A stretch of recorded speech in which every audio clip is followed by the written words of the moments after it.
Murphy's Comedy Club Religious Jokes, Episode 176. I am Rod Murphy, and this is Growing Up Poor in Irish Boston, a series of my 1950s era Irish and Boston songs, history, jokes, and stories.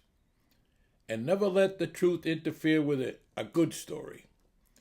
In the year 2027, the Lord came unto Noah, who was now living in the USA, and said, "Once again, the earth has become wicked and overpopulated. I see the end of all flesh before me. Build another ark and save two of every living thing, including ducks, along with a few good humans."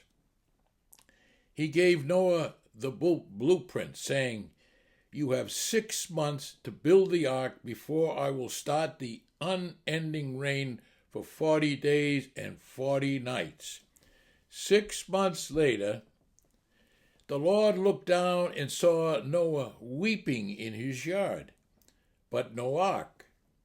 "Noah," he roared, "I'm about to start the rain. Where is the ark?" "Forgive me, Lord," begged Noah, "but things have changed. I needed a building permit. I've been arguing with the inspector about the need for a sprinkler system. My neighbors claim that I violated the neighborhood zoning laws by building the ark in my yard and exceeding the height limitations. We had to go to the Development Appeal Board for a decision.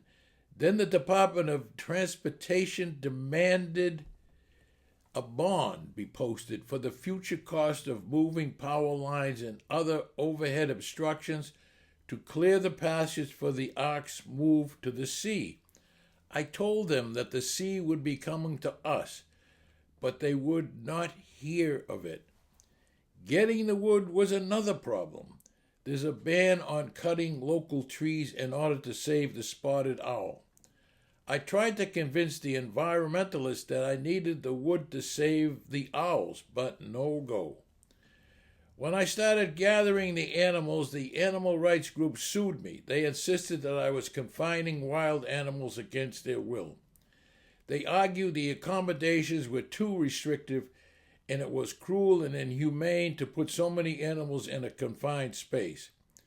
Then the EPA ruled that I couldn't build the ark until they conducted an environmental impact study on your proposed flood.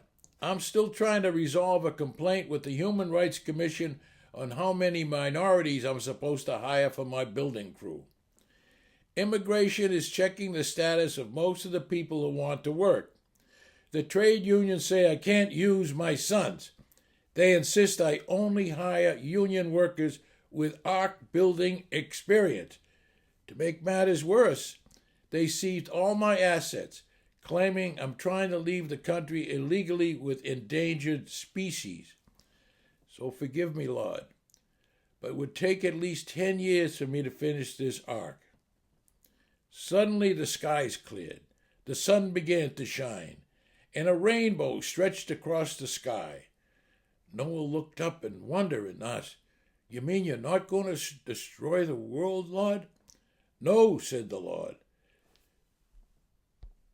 "The government beat me to it." So Jesus and Satan were arguing about who was better on the computer. They had been going at it for days, and frankly, God was tired of hearing all the bickering. Finally fed up, God said, "That's it. I've had enough.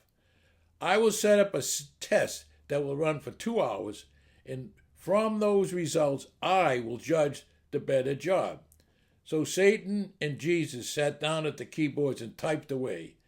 They moused, they faxed, they emailed with attachments, they downloaded, they did spreadsheets, they wrote reports, they created labels and cards, they created charts and graphs, they did some genealogy reports, they did every possible computer job. Jesus worked with heavenly efficiency and Satan was faster than hell.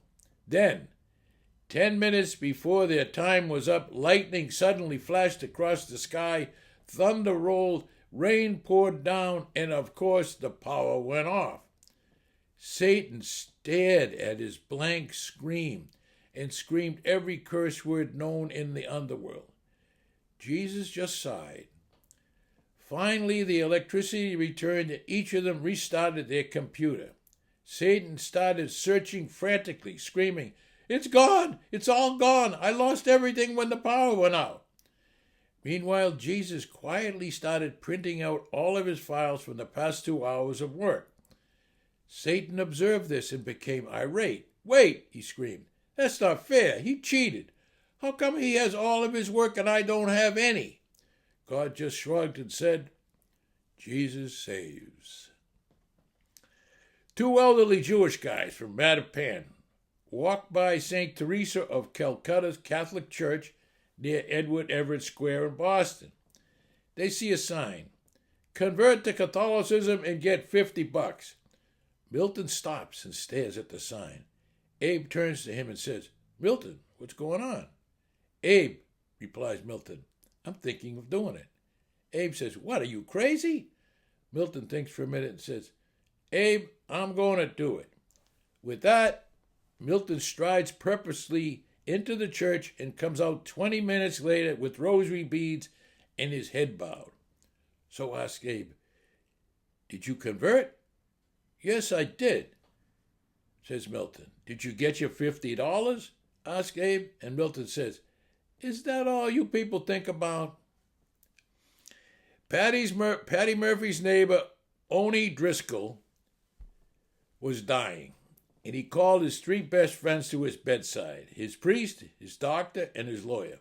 He told them, "I have sold everything I own except the suit I will be buried in. All my bills are settled, including funeral, doctors, and hospital. I ended up with $3 million and divided into 3 piles of cash. They were put into 3 briefcases by my bed. They say you can't take it with you, but I'm going to. I have no families. I want each of you to take a briefcase and place it into the coffin with me." Despite a little arguing, they all agreed to it. Oni died the next day, and after the funeral, the 3 stopped at a bar to have a drink to their departed friend. The priest said, "Usually I hear confessions, but I have one to make. I put an empty case into the coffin. The church needed a lot of repairs, and some of the flock were in dire need." The doctor then admitted to placing an empty case in the coffin also. "I donated the money to the hospital. They are building a new wing named for our buddy Oni, and doing research into curing the cancer that took Oni's life." The lawyer drew back and said, "I am shocked. You are professionals, and you gave your word to a dying man to fulfill his final wish. Shame on both of you." The priest and the doctor, with hushed voices, asked, "You mean to say you put that $1 million into the coffin?" The lawyer replied, "My check was good for every cent of it." President Barack Obama, former President Bill Clinton, and President Donald Trump are in a strategy meeting on Air Force One discussing the future of the country when the plane crashes, killing all on board in the blink of an eye. They're standing at the pearly gates. St. Peter himself is preparing them for a mission to heaven. He tells Clinton, "Walk down to the end of the hall and go through the door on the left. That's your new apartment." Clinton does so. Closing the door behind him, the lights come on, and he finds himself face to face with a gorilla, standing 8 feet tall, beating his chest and growling fiercely. As the gorilla starts chasing the hapless former president around in circles, an unearthly voice fills the room. "Bill Clinton, you have sinned, and to atone for those sins, you are condemned to stay in this room for all eternity, chased by this wild gorilla." President Obama and President Trump are understandably upset by this turn of events. And when St. Peter turns to Obama and tells him, walk down to the end of the hall and go through the door at the very end, Obama is a bit nervous. But nonetheless, he does as instructed. He closes the door behind him. The lights come on, and he is immediately confronted by a rabid wolf standing 3 feet high at the shoulders, slavering and striking sparks on the floor with his steel-shod claws.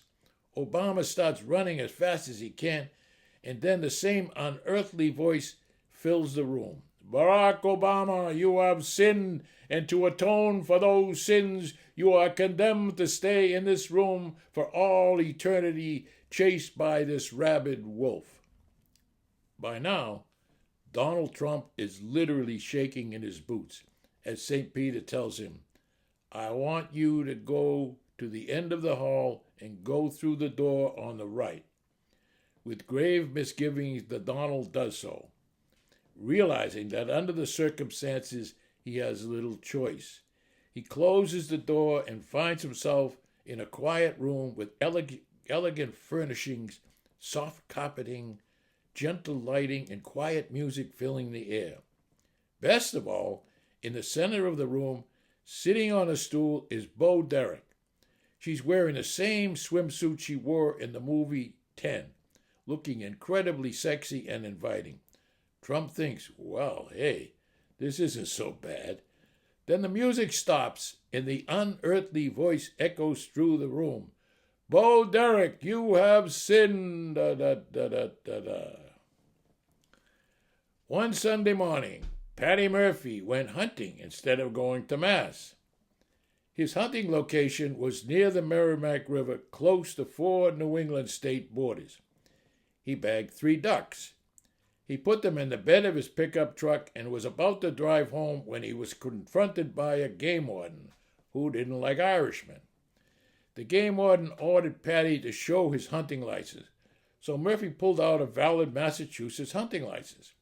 The game warden looked at the license, then reached over and picked up one of the ducks, sniffed its butt, and said, This duck ain't from Massachusetts. This is a New Hampshire duck. You got a New Hampshire hunting license, boy? Patty reached into his wallet and produced a New Hampshire hunting license. The game warden looked at it, then reached over and grabbed the second duck, sniffed its butt, and said, This ain't no Massachusetts duck. This duck's from Maine. You got a Maine license? Murphy reached into his wallet and produced a Maine license. The warden then reached over and picked up the third duck. Same routine. Then he said, This duck's from Vermont. You got a Vermont hunting license? Again, Patty reaches into his wallet and brought out a Vermont hunting license. The game warden was extremely frustrated at this point, and he yelled at Patty Murphy, Just where the hell are you from? Murphy turned around, bent over, dropped his pants, and said, You tell me, you're the expert. This is Rod Murphy. Thank you for viewing or listening to my YouTube and podcast episodes. I really appreciate it. If you enjoy them, please hit the subscribe button. It does not cost you anything, and it helps me to grow my audience. Again, my thanks. Note, some of my viewers and listeners have asked how they could comment on my episodes. There is a note at the top of each episode. It's called Send Us a Text. Click that, and you would be able to comment. Also, former redhead at protonmail.com is my podcast email if you would like to contact me. So it's former redhead, I used to have red hair, former redhead at proton, P-R-O-T-O-N, mail.com is my podcast email. Thank you.